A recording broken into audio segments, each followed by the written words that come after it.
DFTV. Tunda juhudi.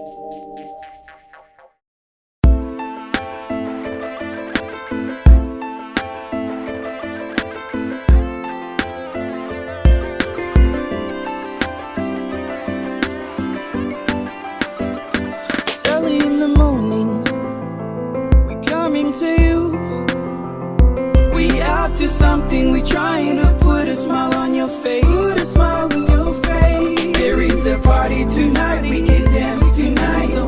We can listen to the music from you and I know, we gotta have some fun. Come on, get on. You and I, let's do it.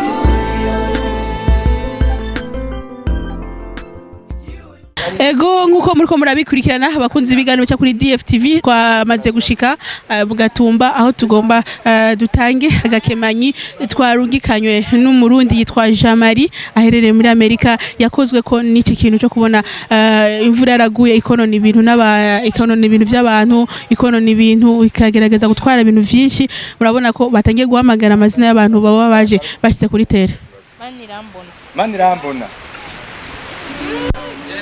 hariya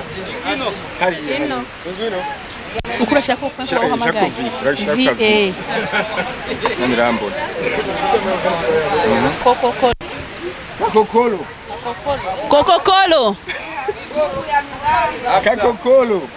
Kakokolo Crispin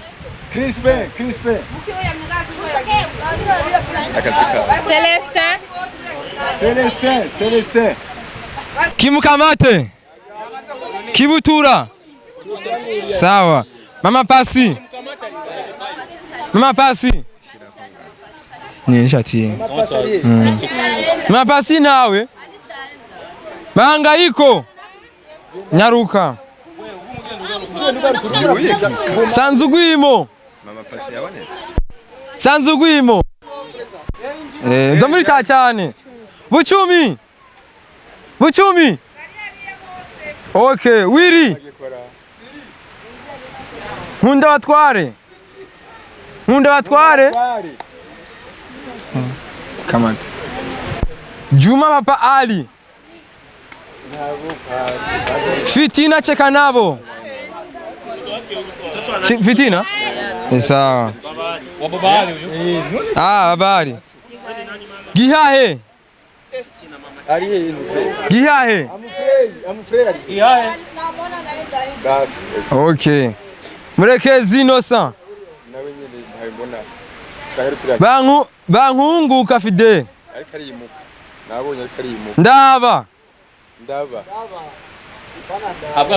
Ndaba ntabwo tuzoburiko Sibomana Barthelemy Ingo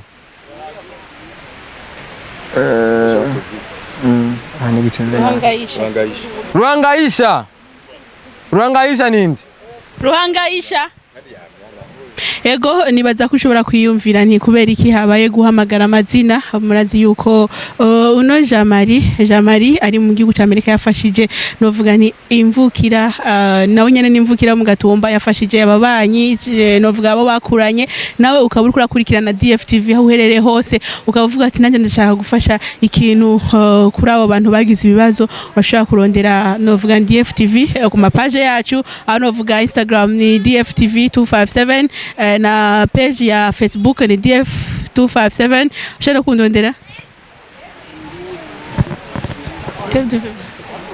Ego ushobora kwiyumvira nti kubera iki habaye guhamagara amazina novuga yuko uwatanze ino mfashanyo yitwa Jamari akaba ari mu gihugu cya Amerika akaba yiyumviriye nti Jamari Ntore akaba ari mu gihugu cya Amerika aho bita Oyiwa akaba yiyumviriye ati nanjye ndashaka gufasha kuko Gatumba niho navukiye nubwo ndi muri Amerika mbwa navukiye mu Gatumba reka ngire icyo mfashije kubavukanyi abo twakuranye ababanyi banje nako kwiyumvira kwitura DFTV kugira igire icyo ifashije bafashije mu itunganya ryo kubashikiriza ino mfashanyo. Rero nkaba novuga ati turanshimiye cyane Jean Marie Ntore, nongera mvuga ni mwese muko murakurikirana DFTV ukabona aho ufise ico umutima wawe kwagiriza ati nshaka gufasha, ico umutima wawe gusunika gukora, nukuri ni wegera bano bantu barababaye cyane. Murabone ko amazi yuzuye amazu, ibintu byabo byaratwawe, ntibafise aho bakika umusaya, ntibafise aho baraza abana. Urabona ko ari ibintu biteye ikigongo cyane. Ukabura umunyakigongo uwo ari we wese gerageza kurondera DFTV Burundi kuri page ya Facebook DFTV 257 kuri Instagram, cyangwa ugashaka kutwakura kuri guteranya, aho ni code y'u Burundi. Murazi ko dutanguzwa na plus 257 ariyo plus 257, akaba ariyo kandi novuga ni guteranya amajana 257 68 41 23 aho urashaka kuturonka kuri WhatsApp, ugashobora kutubwira ico twokora kuri zino mvukira cyangwa se kuri bene gihugu Gatumba bashikiye n'ibibazo vyano mazi. Reka twegere aho biko biratangirwa murabe kungere vyifashe, hama tukaba tushimiye cyane Jean Marie Ntore we yumviriye kugira icyo afashije. Nongera mpereza ijambo imvukira yo ngaha, urongo imvukira y'Abanya Gatumba agire icyo avuze mu gushimira Jean Marie Ntore we yabiyumviriye ahari hose. Murazi ko abantu benshi bubigiriwe n'ikiza ca coronavirus, benshi bari mu makarantene badasohoka, mugabo we yari yumvira ati duke fise ndadusangize n'abandi. Murako mutima mwiza cyane. Akaba hari novuga ati icyumviro yakuye ku byo mwabonye twakoze, novuga nti muri commune Isare, aho twagiye kuraba abasangwa butaka bo muri commune Isare, nawe yarabibonye biramukora akora avuga ati Fani nanje shaka gukora ikintu nk'icyo, nacyo gutuma turi ngaha. Reka tumuhe ijambo rero, novuga ati urongoye imvukira zo ngaha mu Gatumba, turakuramukije. Ego murakoze cyane gose, nkuko mubivuze dusanzwe turongoye ishamwe ry'imvukira za Gatumba. Mwitwa? Ego nitwa Nijimbere Florian. Hanyuma mu ishamwe ry'imvukira za Gatumba tumaze kubona umwuzurire uteye abantu benshi cyane, twaciye tudodora hirya no hino kugira ngo turabe yuko amashira hamwe abagira neza imvukira abakunzi bazone Gatumba boshobora kuza gufasha. Rero muri iyo ntumbero rero naniho umuvukanyi wacu yitwa kwizina rya Jean Marie Ntore, asanzwe avuka mu Gatumba kandi yavuke kuno mutuma nyene turiko nawe nyene yaciye afata icyumviro cyuko yoshobora gufasha. Ariko nkuko mwabibonye kandi mwavyiboneye, imiryango yashinzikajwe na kino kiza nuno mwuzurire w'imvura ni myinshi cyane gose, barenga 3500. Ariko kandi uko umuntu ashoboye niko akora. Uyu muvukanyi wacu rero gaciye ashima yuko yogira icyo afashije mugabo ku mugwi mutoyi w'abantu basho guhura n'icyo kiza. Yaciye afasha rero abantu bakeya cyane begeraniye ahantu hamwe kugira ngo ntihabeho guteranya abantu bariya bivanye nuko ashoboye. Turamushimira rero cyane kubera yuko yafashije, kandi murabona neza yuko abene gihugu baza kwakira no fashanyo bakinguruka cyane gose. Turamushimiye, tugasaba kandi yuko n'abafise umutima cyane cyane mu mvukira, kuko akimuhona kazi imvura ihise. Turasaba rero yuko n'izindi mvukira ziri hano mu Gatumba canke mu gisagara ca Bujumbura canke imvukira ziri mu makungu ndetse n'abandi barundi bose bashaka bafise umutima wo gufasha ko boshobora kuza kugira ngo babashe gufasha. Haza gufashwa imiryango 40 na kuri papuro ni 41, mugabo hariho utundi tuntu twa pembeni twarengeje ko kugira hagire n'abandi bantu tushaka kubona bagize ibibazo tubongerereze. Hari utundi tuntu turenze ko pembeni. Niko cyiza cyane gose, murabona neza yuko uretse ko nabo 41 n'abandi baza koronka ari baki cyane, mugabo turasaba ko ufise cyakura wese yogira icyakoze ataravye ngo icyo mfise n'igito, kuko iyo umuntu akoze abandi barunganira. Turashimira iyo mvukira yacu, tugasaba yuko n'abandi bantu bose muri rusangi bokora nkawe kugira ngo turabe yuko twofasha. Biragaragara neza yuko imfashanyo yiwe ishobora kumbure idahwanye n'ibibazo bafise, ariko kuba yagize ako kigoro ni kimwe mu bintu vyerekana yuko yifatanije n'abashoboye kugira ibibazo vyo muzurire. Tugasaba ko n'abandi bofata ku karero nkawe rero nuko. Ni giki mwoshikiriza bariko barakurikirana DFTV 257? Ego nubu turasemerera kuko ugiye ibibazo bifashe uyu ejo bishaka gufata uwundi. Kino kibazo cy'amazi yateye cy'umuzurire ni kibazo kidasanzwe ko jewe n'imyaka yanje mfise nk'uwavukiye hano mu Gatumba sare bigere mbona habaho kino kiza.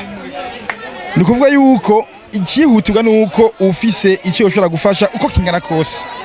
Nubwo cyo wari kilo kimwe cy'umuceri canke icyo ari cyo cyose afise yo kwihuta kugira ngo afashe abashwe gutiza bitewe n'amazi, kuko amazi amaze gutera mu mazu harabatakaje ivyo mu nzu vyose bari mu barabara, numva ko bakeneye icyo bafungura cyane cyane. Turasaba rero ko abanywanyi ba DFTV ko boshobora kugira icyo bafashije kugira ngo abene igihugu mu Gatumba batwaye n'amazi bave mu kangaratete barimo, kandi nizera neza yuko bagikoze Imana ishobora kuzabibahembera cyane. Urakoze cyane. Murakoze namwe cyane. Nguko aheje kubivuga no vuga urongo imvukira zo muri commune Gatumba, ukaba ufise ico wofasha cyose ushobora kuturondera cyangwe ukagishikiriza wowe nyene, kuko urabona ko harakanye, abana barakanya, barakeneye ubureta, barakeneye ico bafungura, kuko ivyo bari bafise vyose byaratwawe n'amazi. Nyoza ko mwagerageje kubona twage turaca no vuga na burya bwato twari turimwo, ni ibintu biteye ikigongwe cyane, ukaba wakozwe ko aho uri hose urashaka kuvuga ati reka nterere ikintu cyaco cyose cyofasha hama Imana izisubizaho wakuye. Novuga ati ikintu gikorwa DFTV yakoze muri commune Isare, murabona ko kivyaye amatunda meza, aho benshi baci bakogwa ko bavuga ati reka natwe tugico dufashije. Nkabashimiye cameraman wanje ni Soso Black, ariko arafata amasanamu meza cyane ko murabikurikirana, hama nk'abantu nkenguruka kandi mwese mwananya mukurikirana ibiganiro namwe mudutera intege mutubwira fani ikora ibi naje na timu yose naje novuga ni n'abakozi bose ba DFTV twaje gufasha kino gikobwa. Novuga yuko naje na timu yose ya DFTV twaje gufasha kino gikorwa, hama tukaba tubakengurukiye mwese. Ni mutora link murungikira abandi, kandi mubone mugira subscribe, mugire share muri benshi cyane, hama turabakunda cyane. Reka tubanaye dukora igikorwa cyatuzanye cyo gutanga ivyo twaje kusuhuza bano bene data. Murakoze cyane.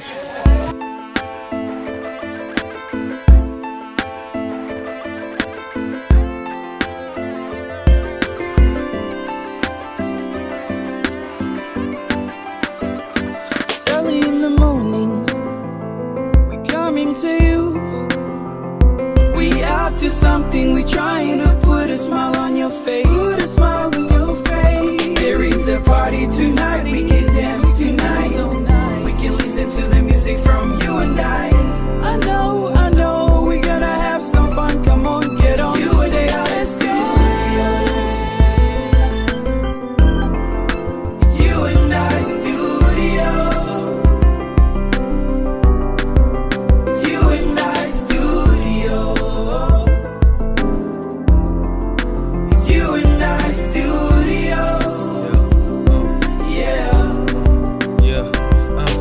It's 2016 and I'm down on my knees, walking down the streets, everybody hands in. What about them kids who ain't got no food to eat? I'm talking about a struggle, I ain't even gotta eat. Walking down the streets, everybody hands in. Everybody's naked till you make it to the top. Started from the kitchen, now we got it on the roof. Yeah. It's party time, it's party rock. Got my shoes off, everybody punching in. Camera, today is the day, everybody pinching. I ain't rapping, I ain't speaking, I'm just telling you the truth. There is a party tonight, we can dance tonight. We can listen to the music from you and I. I know, we gonna have some fun. Come on, get on. You and I, let's dance. It's you and I studio. It's you and I studio. It's you and I studio. Yeah. You would never walk alone. You and I, You would never fall. We got you. you and I, We got you. You would never walk alone. you and I, You would never fall. We got you. you and I. We got you.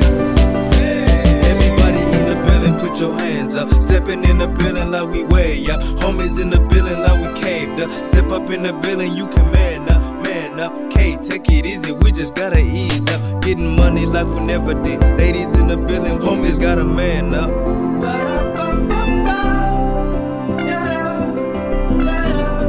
We got no time to waste, no time to rest.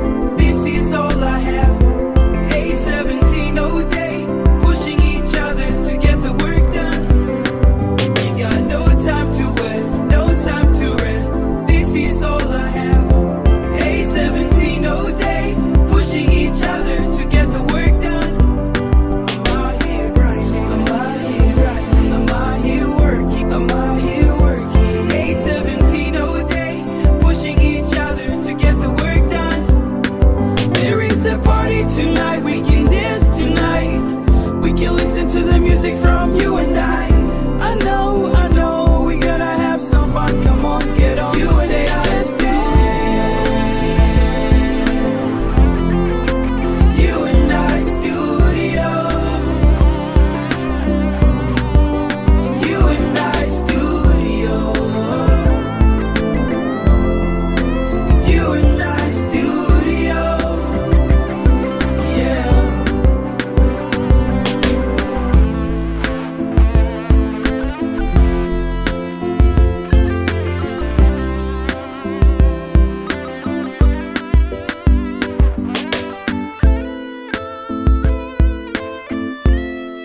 Tamani siku moja nikune, tamani nikae meza moja nawe, tamani niingie humo Yerusalemu mpya.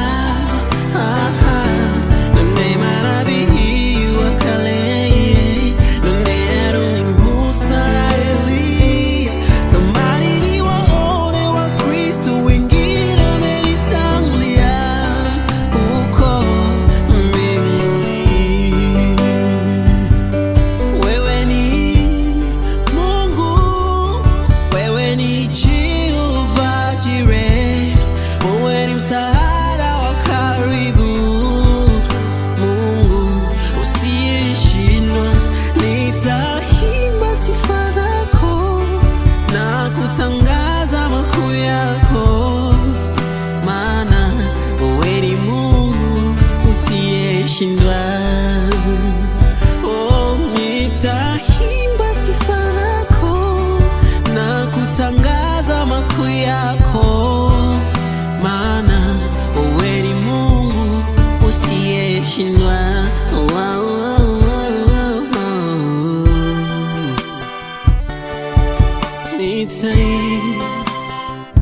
Nitaimba. Oh, oh, oh.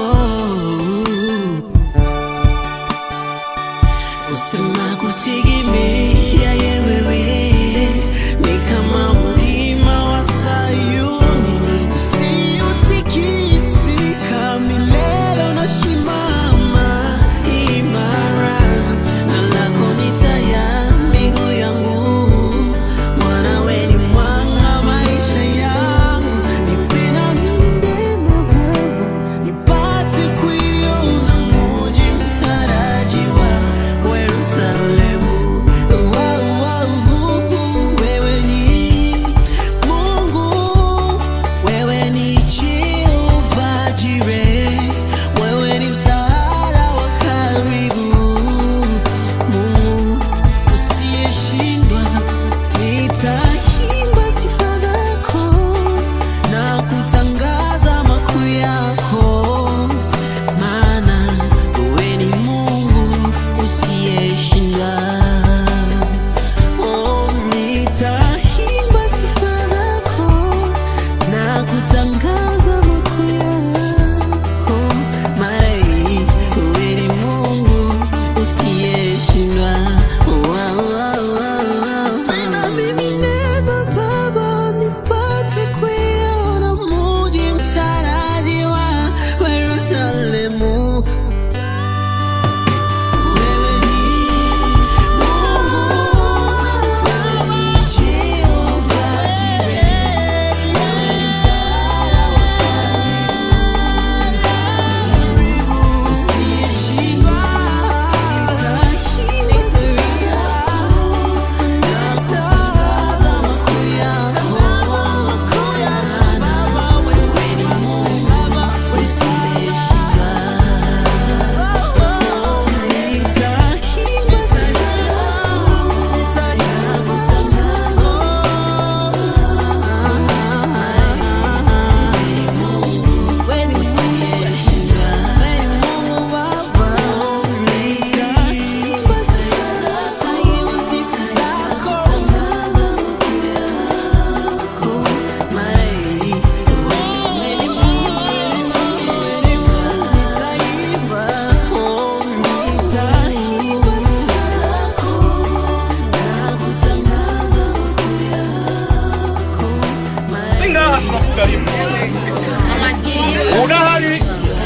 udahari hariho abandi bantu basigaye anakimwe dusubirana inyuma mwebwe murasana kugana niba hariko haraho amanyanga umuntu mutamuzi mugasibu reka tugende ubu atari we muvuga isima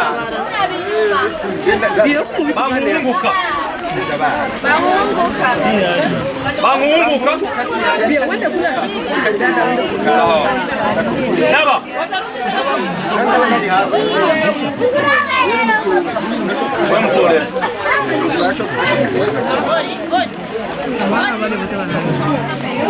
Udisi.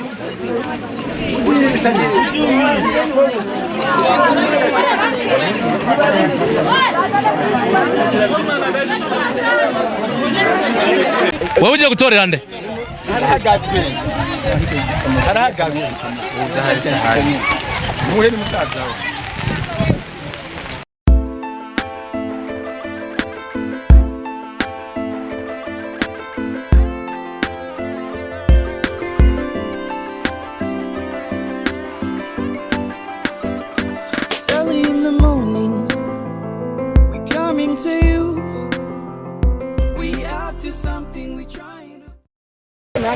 Joseph Nachozi. Jacquelo. Jacquelo ari ngaho. Nuyo nyene. Yego madamu wiwe. Muhereza. Yuri madamu wiwe. Ubuzima kubazo. Ndabaza. Watu wasogee nyuma basi. Ariko bamwegera inyuma kugira twumvikane ntuze we.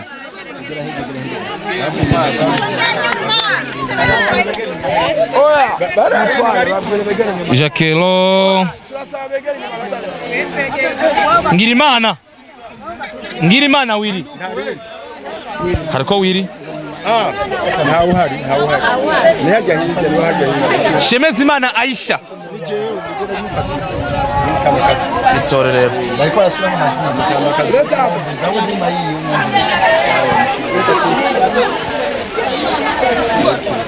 Shirakovyi, washitokovyi. Yego. Kongomani. Akira ngaho mtamu. Kongole zairwa.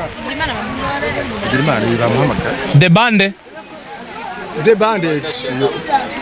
De bande no wapi? Uyu mama. Mpatie ndariro. Mavyiga. Yagize kabiri mbaro.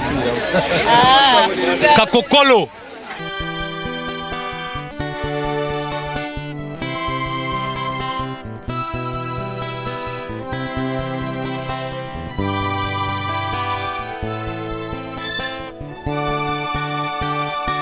Natamani siku moja nikune, tamani nikaimeza moja nawe, tamani niingie humo Yerusalemu mpya. None manabii wa kale, none Aroni, Musa na Eliya, tamani niwaone Wakristo wengine wamenitangulia huko. Wewe ni Mungu, wewe ni Jehova Jireh, wewe ni msaada wa karibu, Mungu usiyeshindwa. Nitaimba sifa zako na kutangaza makuu yako, maana wewe ni Mungu usiyeshindwa. Nitaimba sifa zako na kutangaza makuu yako, maana wewe ni Mungu usiyeshindwa.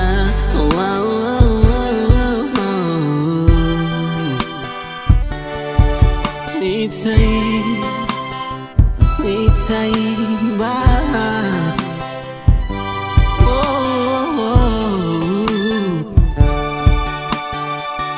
usema kutegemea wewe ni kama mlima wa Sayuni usiotikisika, milele unasimama imara, na lako ni taa ya miguu yangu, Bwana wewe ni mwanga maisha yangu. Nipe na neema Baba, nipate kuiona mji mtarajiwa Yerusalemu.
something, we trying to put a smile on your face. Put a smile on your face. There is a party tonight, we can dance tonight.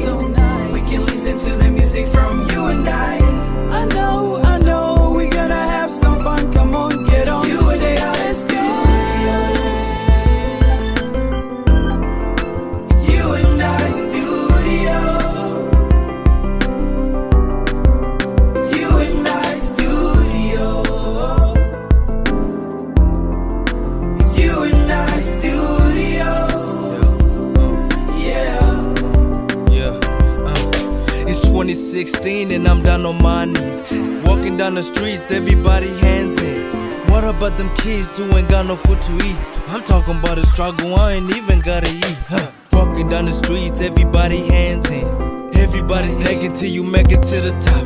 Started from the kitchen, now we got it on the roof. Yeah. It's party time, it's party rock. Got my shoes off, everybody punching in. Camera, today is the day, everybody pinching. I ain't rapping, I ain't speaking, I'm just telling you the There truth. is a party tonight, we can dance tonight. We can listen to the music from you and I. I know,